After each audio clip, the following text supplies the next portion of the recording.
second business day in the month of December 2025. Good morning, everyone. Welcome to 55 minutes of current and relevant business conversations, and we start the usual way, which is the oil way. We start from oil prices, which held firm in early trade today as market participants are assessing risks stemming from that Ukrainian drone strikes on Russian energy sites, mounting US Venezuela tension, and also mixed expectations for US fuel inventories. We see Brent's crude futures adding 0.06% to $63.21 a barrel. US West Texas Intermediate crude also gained 0.17% to $59.42 a barrel. Oil held gains as traders are awaiting President Trump's moves on Venezuela and assessing Black Sea terminal damage on Monday. The Caspian Pipeline Consortium said it had resumed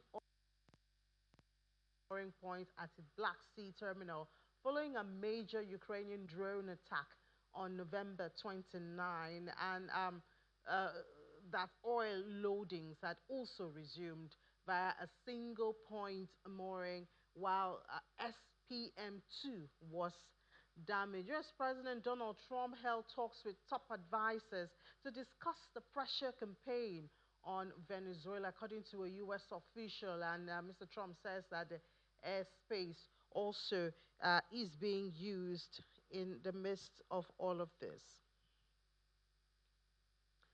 Looking at the market yesterday, we saw another negative close at the end of trade yesterday, with market cap now just about 91 trillion naira, almost over 290 billion, was taken out of the market by investors at the close of trade yesterday. Volume, value, and deals, we saw them in the red at the close of trade. And the Center for the Promotion of Private Enterprises, CPPE, they've raised concerns over the Senate Committee on Finance proposal to increase excise duty on non-alcoholic beverages. In a statement, the Chief Executive Officer, Dr. Muda Yusuf, said that the move comes at a time when manufacturers, SMEs, distributors, and retailers are already under severe economic pressure. The CPPE is asking the Senate to withdraw the proposal and adopt a collaborative, evidence-based approach that balances public health with Nigeria's manufacturing competitiveness. And the latest from Stanbic IBTC's Purchasing Managers Index shows Nigeria's private sector expanded for the 12th consecutive month in November, with the headline PMI at 53.6. Slightly lower than what it was in October, which was 54, and this signals improved business conditions. New orders rose to a 3-month high of 56.9 points, continuing a 13-month streak of growth. Output growth remained marked across all 4 sectors surveyed, and that's agriculture, manufacturing, wholesale, and retail, as well as services, supported by higher sales, new customers, and the launch of new products. Inflationary pressures continue to ease. Input costs increased at the slowest pace in almost 5 years, while output prices rose at the weakest level since April 2020. Employment growth was marginal but positive, and purchasing activity hit a 7-month high, leading to inventory expansion at the fastest pace since June 2023. Despite increased capacity, backlogs of work rose for the first time in 4 months because of delayed customer payments. Supplier delivery times continue to improve, and that's for the 5th consecutive month, while overall business confidence eased for the 5th month in a row, reaching the lowest level since May. And the head of equity research in West Africa at Stanbic IBTC, Muiwani, notes that the ongoing government investments, lower interest rates, and economic initiatives like the Dangote refinery, they are all expected to support private consumption and business investment, with Nigeria's economy projected to grow by about 4% at the end of this year, and more sectors likely contributing to GDP growth next year, 2026, thereby improving the quality of life of Nigerians. And from the government, Nigeria's economy posted a modest rise in the third quarter of 2025, with GDP growing by 3.98% year on year. That's the latest figure from the National Bureau of Statistics. It shows a slight improvement from the 3.8% recorded a year earlier. The oil sector contributed 3.44% to real GDP in the third quarter. That's down from 4.05% in the previous quarter, while non-oil economy made up 96.5% in this quarter. Across the non-oil sector, we saw agriculture accounting for 31.21%, industries 15.77%, and services remain dominant again with 53.02%. I wonder if that's good or bad. Let's find out what financial derivatives company thinks about this. And we're doing this with Dr. Ifoma Nwokolo. She's the Assistant Vice President, Economic Research with Financial Derivatives Company. Dr. Nwokolo, good morning and welcome to the program. Good morning. Thank you, Annie, for having me. So we see services dominating again. I guess that should be good news.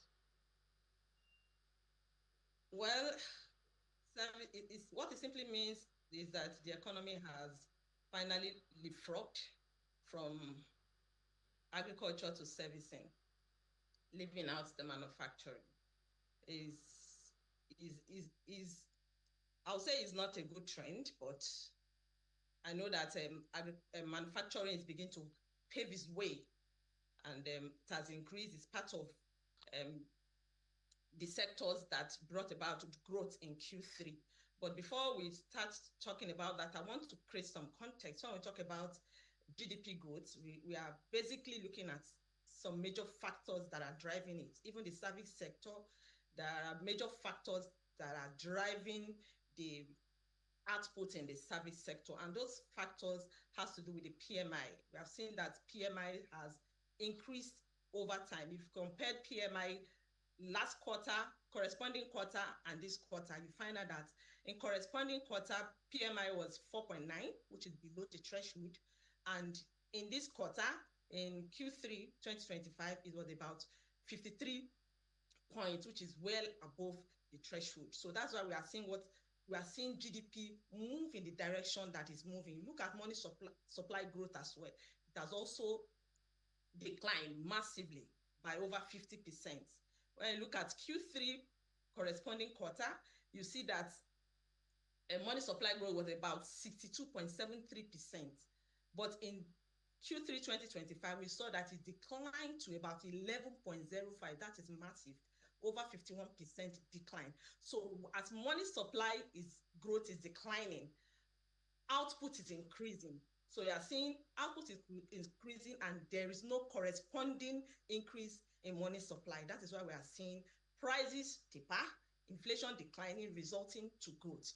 Also, you look at the exchange rate. In Q3 last year, we observed that exchange rate was between 1600, 1500 and 1600. 1600, 1700. Yes, I'm right. 1600, 1700. Last quarter, in corresponding quarter 2023. But in this quarter, Q3, that we are looking at, we saw that exchange rate traded between 1480 and 1500. So all of this pushed up inventories, all of these pushed up investors' confidence, all of these pushed up the GDP that we are seeing today. But looking at the sector as a whole, we don't want to look at just service sector in isolation. Looking at the 46 sectors that was covered by MBS, we observed that about 24 activities expanded, 18 slowed, and 2 contracts. And from those activities, I just want to briefly look at 5 critical activities. And this has to do with agriculture. When you come to agriculture, you have subsectors under agriculture. I'm not looking at the contribution. Contribution is good, but we want to dive into the growth.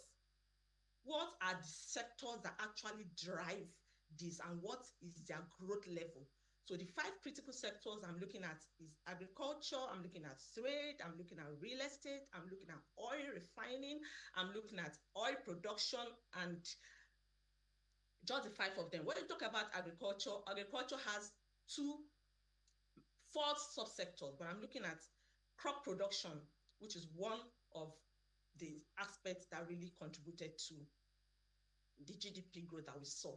If you look at it, you find out that why we have such growth in crop production is because Q3 is basically a peak of harvest season.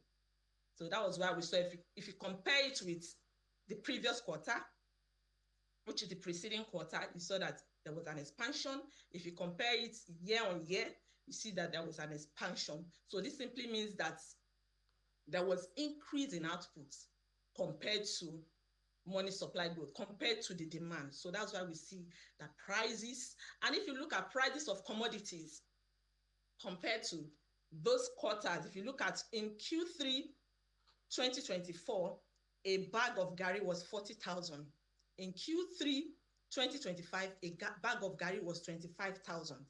In Q3 2024, a bag of rice was 100K. And in Q3 2025, it was 80K. If you look at bag of flour, it was 70K in Q3 24. It was 61K in Q3 25. Also, look at price of beans was 180K in Q3 2024. And in Q3 2025, it went as low as 75,000. So that tells you that Q3, we had output increased, coupled with the fact that exchange rate was quite stable, and the imported inflation declined, because what always bring about increase in imported inflation is when your exchange rate depreciates. So you are buying higher. So all of these factors brought about this decline. Look at real estate. Real estate also slowed. It slowed in preceding quarter. It slowed in corresponding quarter. What is that telling you? We're gradually going to election season. Yes, so real estate is a function of election cycle.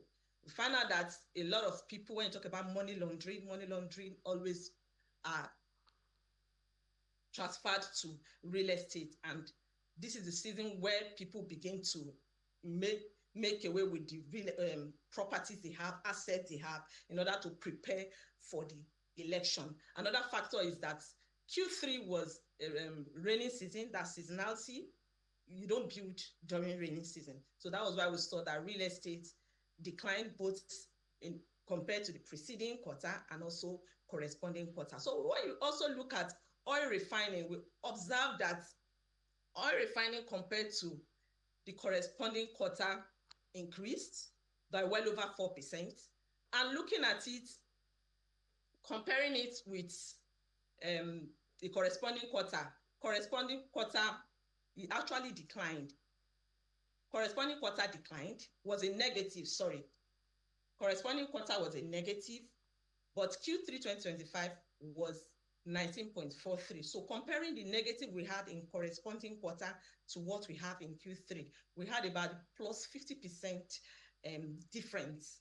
But when you compare it with the preceding quarter, it's also increased by well over 4%. What does that All right, Dr. imply? Wokolo. So while we have a lot of pluses and increase, I mean, listening to the reasons, for instance, the harvest season, the elections coming up, and someone had said that, I mean, with elections coming up, let's be careful how we celebrate inflation decline. Do you see these numbers sustainable? From the PMI, Stanbic PMI, the projection is that we're going to do 4% GDP by the end of this year, 2025. Do you see this being sustainable, looking at some of those seasonal factors that have driven it? So even if you look at let's start with the present data that was released, it was almost at par with our projection. Our projection was 3.96 and it came out as 3.98. So a 4% increase, average increase for 2025 is also our projections. Yes, we agree to that. And what we make this time, we're going to see where Q4 is basically seasonal factors that will drive the growth. So we're going to see economic growth that will be driven by seasonality, Xmas season, and all the rest. And Q3 growth, if it will grow by 4% at the end of 2024. So if you factor it into the Q1, Q2, Q3, so definitely Q4 GDP will be growing between 4.4 to 4.6%. And that is our projection, between 4.4 to 4.6, because PMI is further going to increase because economic activities will increase because of December, and inventories, manufacturers will produce more because of increase in demand due to seasonalities. But Dr. Wokolo, there's also that underlining worry of the business confidence index. We've seen it reduce. I think this is the fifth consecutive month. Yes, business confidence is in, but you look at the pace of decline. It can be reducing, but what is the pace of decline? The pace of decline is also reducing. So it could be reducing, maybe the pace of decline will be, maybe before now was about 1 point something, but if you look at it, it's about 0 points. So it means that there is a gradual increase. Even though it's declining, the margin of decline has reduced. So we are still going to see exchange rate has been quite stable. At least I would say exchange rate is now at its fair value. That is why we are not seeing a lot of speculations. If you look at the PPP is giving us 1,160 naira per barrel. But if you add the illicit premium of 25% to it, you get about 1,300 and something naira. So when you compare it to 1,470 that we have, you see that it's almost the same. It's at its fair value. So all these things, exchange rate stability, then the PMS also, PMS price has been quite stable for some time. And what does it imply? The logistic costs have been stable, and all the rest, transportation has been stable. So this will also drive the confidence, the investment confidence. All right, Dr. Ifoma Nwokolo, Assistant Vice President, Economic Research with Financial Derivatives Company. Thank you so much for your time and views this morning. Thank you for having me. All right, now the federal government has announced the establishment of a 50 billion naira presidential Catholic seed fund. It's an intervention that's aimed at revitalizing Nigeria's seed industry, improving food security, and driving private sector-led growth across the seed value chain. Speaking at the event in Abuja, the Senior Special Advisor on Food Security, Dr. Kingsley Uzoma, said that the fund is expected to deliver significant socio-economic and environmental benefits while addressing long-standing structural challenges within the seed subsector. On their part, both the Minister of Agriculture and Food Security, Abubakar Kyari, and the Director General of the National Agricultural Seeds Council, Fatuhu Mohammed, in their addresses, they highlight the Council's transformation into a regional leader in seed regulation and digital seed traceability. They disclosed that while Nigeria exported more than 4,000 metric tons of certified seeds in 2023, the newly approved 50 billion naira fund housed in the Bank of Industry with a 6% concessional interest rate would significantly enhance breeding, early generation seed supply, quality assurance, and commercial seed production over the next 4 years. The Seeds for Renewable program, supported by the Presidential Catalytic Seed Fund, is a national effort designed to modernize and scale Nigeria's seed industry. The program aims to expand the production of quality seeds, upgrade testing and certification capacity, strengthen last-mile distribution, and support the growth of local seed enterprise. It provides the structured pipeline needed to ensure that improved varieties developed through research are multiplied, certified, and delivered to farmers efficiently at the right time.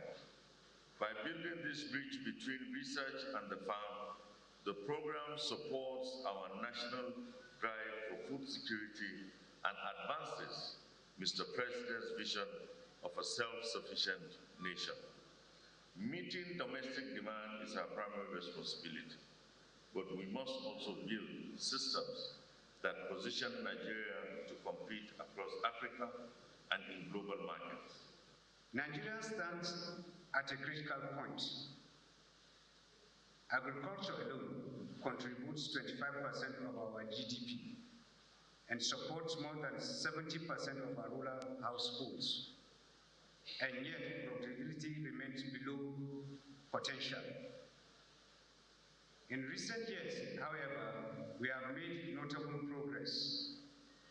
Through the Federal Ministry of Agriculture and Food Security, NACS has supported the release of over 60 high-yielding climate-resistant varieties and strengthened partnership with local and international stakeholders.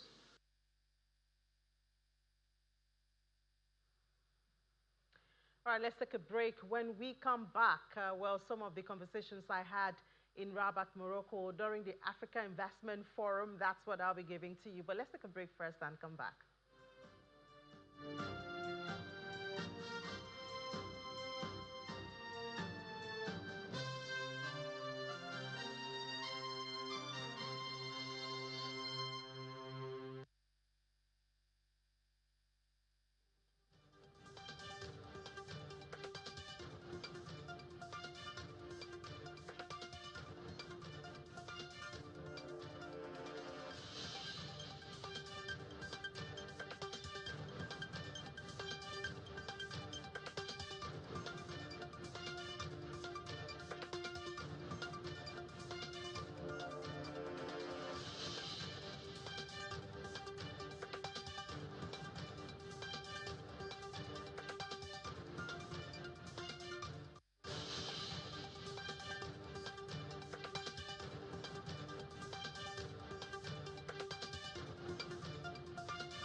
watching Business Morning right here on Channels Television. So last week I was in Morocco where the Africa Investment Forum was holding, and talking about unlocking private capital for Africa.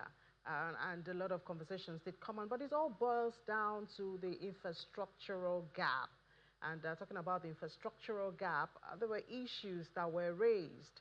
Um, Winning the confidence of investors to release this capital, that's a major one. And it lies with legislation in government to win investors' confidence, assurance, and certainty, and also de risking investments on the continent. So I'll just give you a reminder of how the meeting started last week.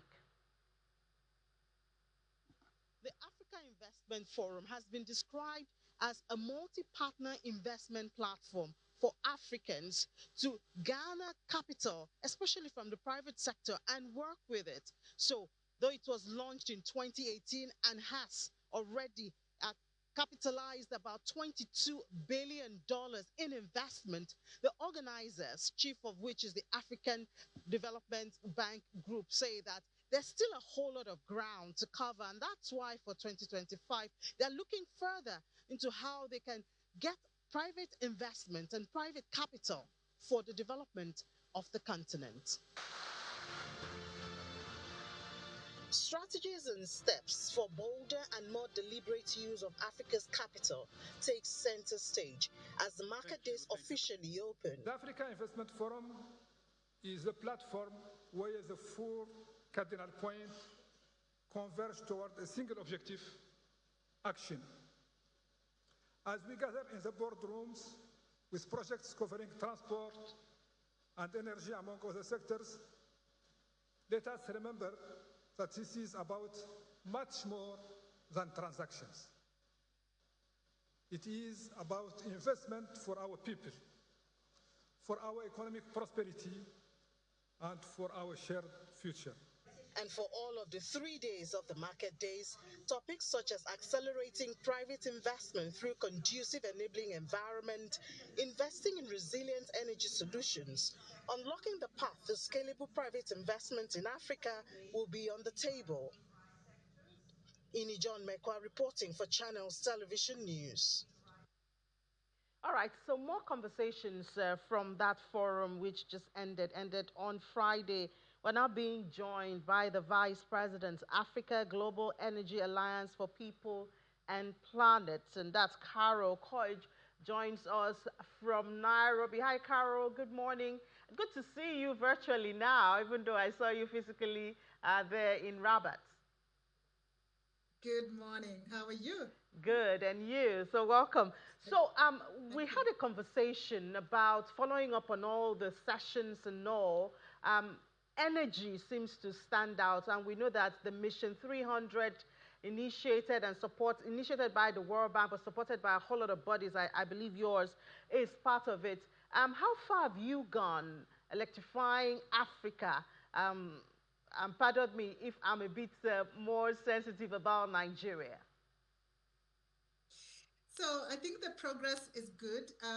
If you look at the latest report from the World Bank, the outcome is showing that actually for the last 15 months or so since Mission 300 was launched, that the rate of electrification is 1.5 times faster than it's been.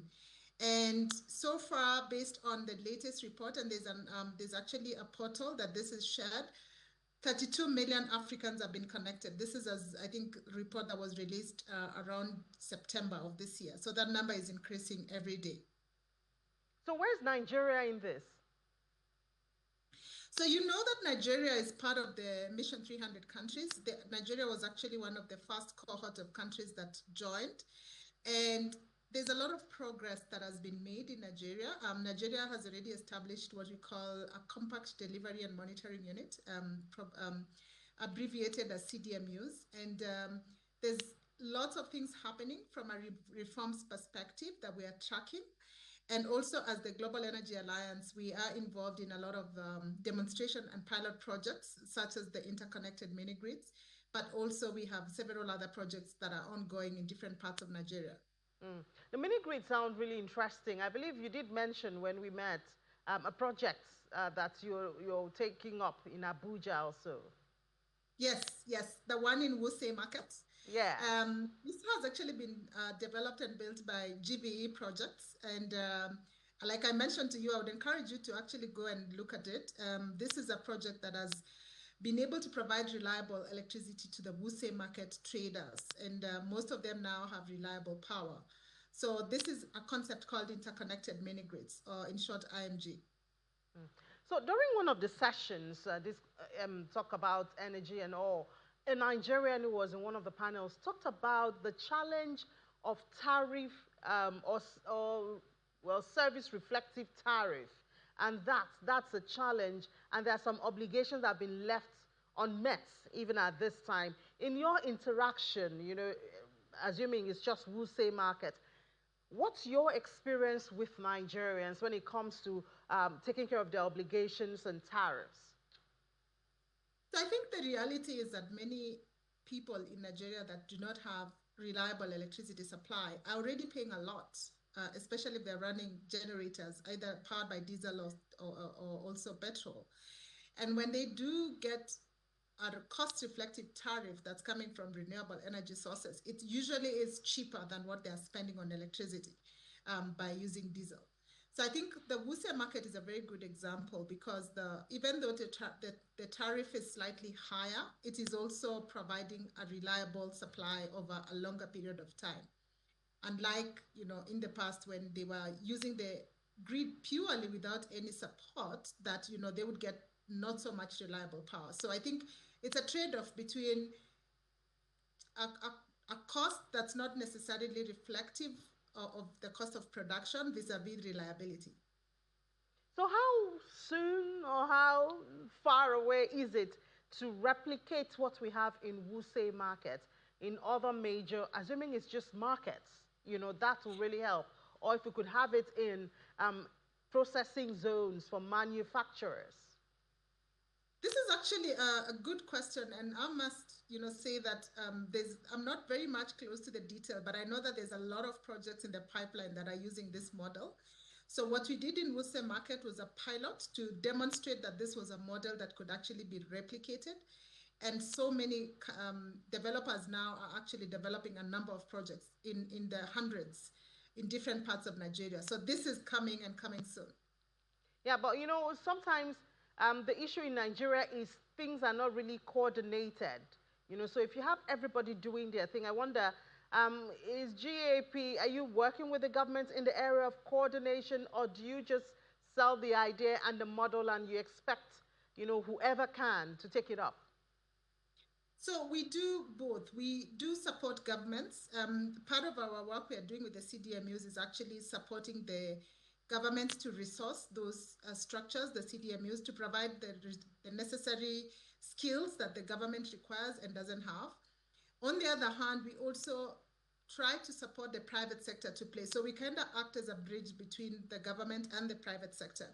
And yes, the answer is yes from a coordination perspective, because if you think about the CDMU, the role of the CDMU is actually to coordinate the implementing agencies of Mission 300. So indirectly, you could say we are playing that role by supporting the CDMU. Outside Nigeria now, I learned Kenya is doing really well in this area of energy security.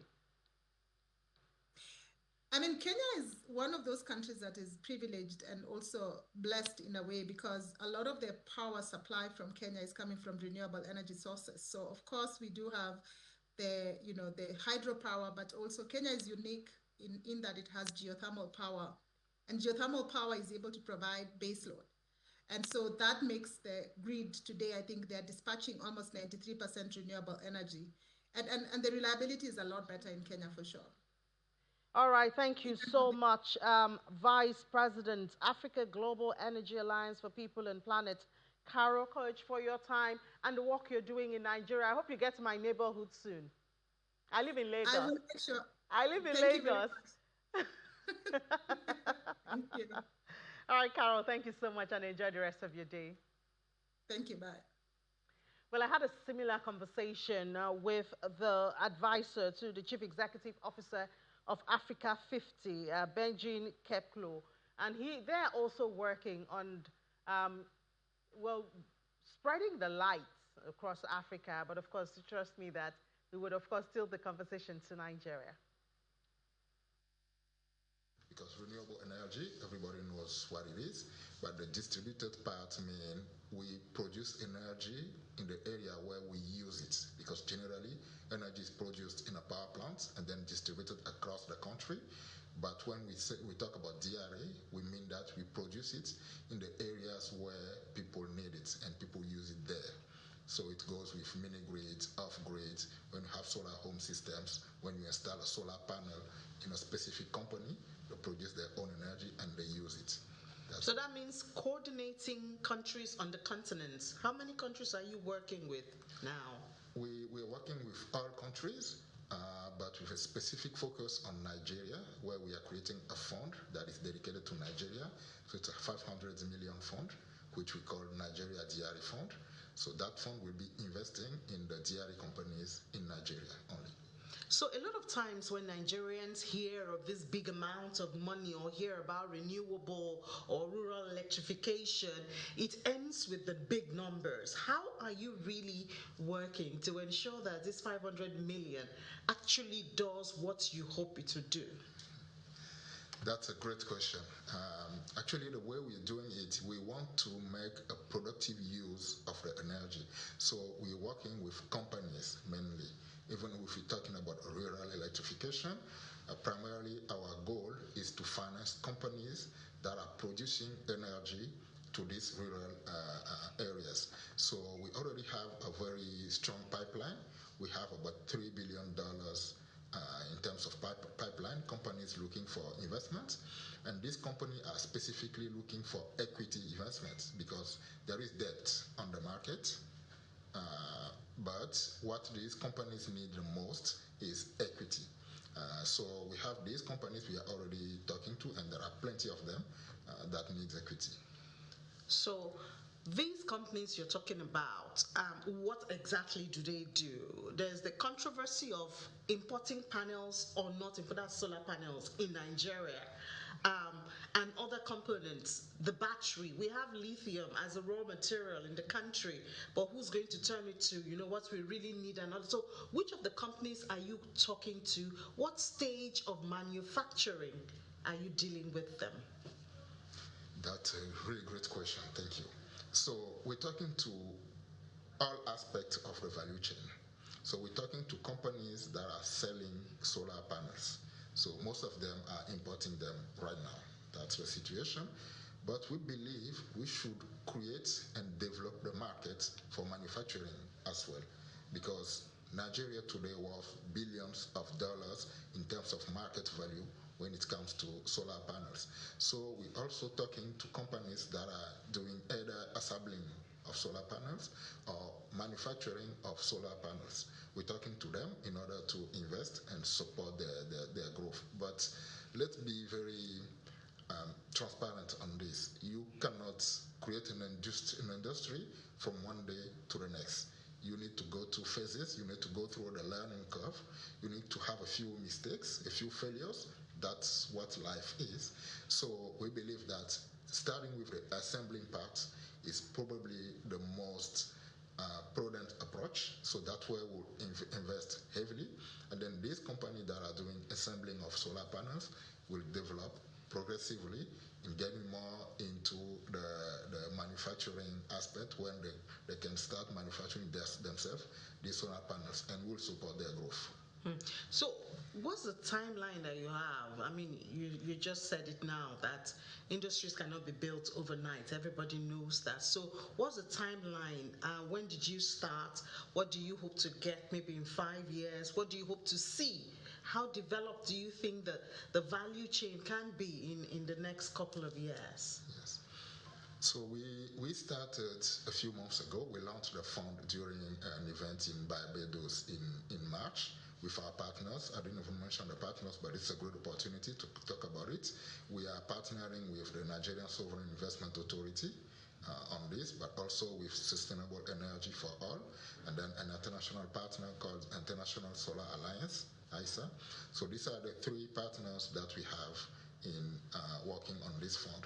So the fund was launched in March of this year in Barbados, and we need to be very clever about the approach. There are urgent needs for energy, so for that we need to invest now to provide electricity to people, SMEs, companies that need it. But at the same time, it's a long-term gain, especially in the value chain when we're talking about the manufacturing aspect. So the fund will have to invest over a very long term so that we can follow the growth of this company and support them during many, many years. So we plan that the fund has a 20-year lifespan, and that's the type of investment we will be doing. We will not come to invest and try to exist after 4 or 5 years. That is not the goal. I think to develop an industry, you need really to be playing a long-term game. So we're playing a 20-year term game here to make sure that we are supporting the industry, the whole industry, over a long period. Yeah, and I'm glad you said over a long period, because there's the question of sustainability now. Even though you're playing a long game, you want to have a strategy that will keep you in the game for that long so that you don't fall off in between. What's that strategy? You're talking of funding now. I mean, you can't just take money and just dump it. It has to be working, and so what's the plan in that area, sustainability? Thank you. Yes, the plan is, we know the first goal here is to provide access to energy, so there is impact. But to make it sustainable, we at Africa 50, we believe that it has to be financially sustainable so that it can run over a very long period. So, but at the same time, the investors that we are talking to are afraid of the DRE sector. They believe it is very risky, it is not profitable enough, etc. These are perceptions, because we Africa 50, we've been investing on the market for about 10 years now, and we believe the market is highly profitable and less risky than what people used to say. So what we're doing is, first, in the fund, we'll have commercial investors, but we are also talking to impact investors so that they can provide concessional capital to catalyze the fund, just to launch it so that we can prove to the market what type of return we can get on this DRE sector. And then once we prove that, we believe we'll have more commercial investor in the future. So you're working with the private sector now. You said some companies, some solar assembling companies. Absolutely. What about the government? Because in Nigeria, there are so many policies to deal with everything, So what about the government? Are you working along with the government? Because most likely you need authorization from one arm of the government or the other. Absolutely. So just one point, Africa 50 is owned by African governments. So just to remind that, including the government of the Federal Republic of Nigeria. So we have a very close relationship with all our shareholders, including Nigerian government. And our approach is that we are here to support the country. So we work under the policies of the country. We're not here to change the policy or to tell the government how to do a policy, etc.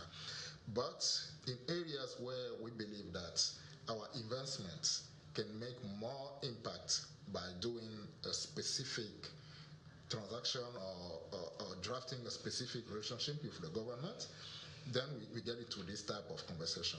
So right now, the government is very supportive of our DRE initiative, and as of now, we believe that the policies that are in place actually do not prevent us from moving forward and developing the sector.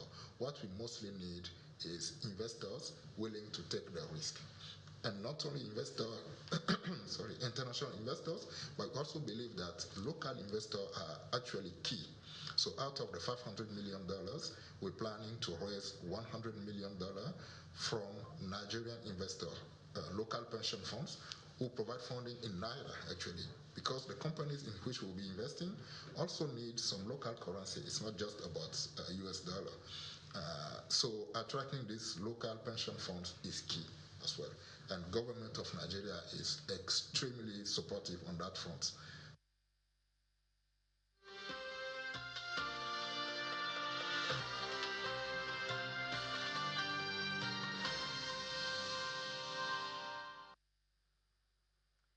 And after that conversation in Morocco, let's head to the global news and see what's happening from the global space. The Trump administration has agreed to take a stake in X Lite. It's a startup seeking to develop free electron lasers viewed as key to making faster computing chips. The U.S. Department of Commerce said that the government will inject up to $150 million into the company, but did not disclose the size of the stake. The department's Chips Research and Development Office said that it has signed a non-binding preliminary letter of intent to provide U.S. government incentives. This marks the office's first investment after the Trump administration took over a $7.4 billion Biden-era semiconductor research institute. And the consumers sourced on the current economy and their prospects for the future, with worries growing over the ability to find a job. This is according to a conference board survey that has been released this morning. The board's consumer confidence index for November slumped to 88.7, a drop of 6.8 points from the prior month, for its lowest reading since April. Economists surveyed by Dow Jones were looking for a reading of 93.2. In addition, the expectations index tumbled 8.6 points to 63.2, while the present situation index slipped to 126.9. That indicates a decline of 4.3 points. Still from the U.S., core wholesale prices rose less than expected in September, indicating a potential cooling in pipeline inflation pressures. This according to the Bureau of Labor Statistics. The Producer Price Index, a measure of what producers get for final demand goods and services, increased a seasonally adjusted 0.3% on the month, in line with the Dow Jones consensus estimate. However, excluding food and energy, the index rose just 0.1%, and that's below the 0.2% estimate. Both core and headline PPI had decreased 0.1% in August. Headline PPI was up 2.7% from a year ago, while core rose 2.6%. In an era of tariff-driven cost pressures for imports, goods prices drove the PPI increase, rising 0.9% on the month, while services prices were flat. The jump in goods prices was the biggest since February 2024. Final demand energy prices also jumped 3.5% for the month, while food rose 1.1% of the energy increase, and much of that was tied to an 11.8% surge in gasoline. On the services side, transportation and warehousing prices rose 0.8%, while airline passenger fees surged by 4%. We move to the United Kingdom, where the Bank of England has said that all of its UK's 7 largest lenders passed its latest stress tests, which examined their resilience to an economic shock worse than the global financial crisis. The firms would have enough capital to continue lending through strains of the economy, according to the results published today. All the lenders were expected to pass the tests even before now. And still in the UK, house prices rose for a third consecutive month, according to one of the country's largest mortgage lenders, in a sign that the markets defied the looming threat of tax hikes ahead of the Labour government's November 26 budget. Average home values increased 0.3% to £227,000 in the month to November. Nationwide Building Society shared this, and building on a downwardly revised 0.2% increase the previous month. The gain marked a third back-to-back rise in prices and was stronger than the 0.1% that was expected by economists. And Sir Keir Starmer has warned that China poses real national security threat to the United Kingdom and hit out at Brexit. It was during a speech at the Guildhall in London. The Prime Minister said that while promises made to the British people ahead of the referendum have been unfulfilled, referring to Brexit, and Sir Keir argues that it would be utterly reckless to consider Brexit as a template for future foreign policy, and attacked politicians who have a corrosive, inward-looking attitude, according to him.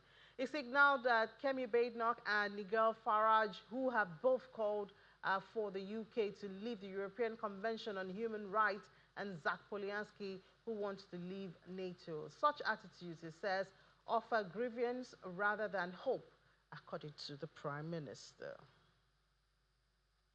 And away from the United Kingdom, now we head to the EU, where the European Union plans to commit at least 3 billion euros, that's about $3.5 billion, over the next 5 years to help sever its dependence on China's raw materials, which are critical to much modern technology and military equipment. The funding would come from a variety of sources, according to a draft proposal that has been seen, and one EU program, for instance, is expected to contribute about 2 billion euros between 2026 and 2027 for raw materials-related investment. And another EU fund would provide about 700 million euros next year to develop raw material supply chains and support climate-friendly technologies.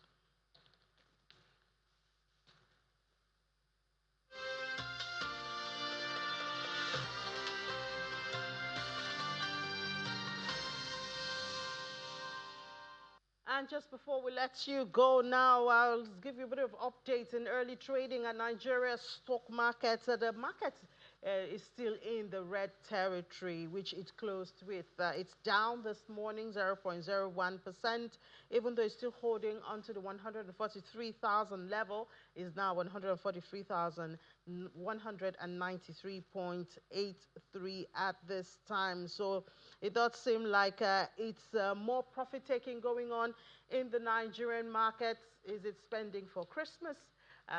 We would see in the next coming days. But that's it on Business Morning today. Thank you so much for being a part of the program. We hope it was worth your time. I'll be back at 1:30 p.m. That's when I'll give you an update from the world of business, and then we'll have 25 minutes to do business. I'm John Mekwa, and talk to you then.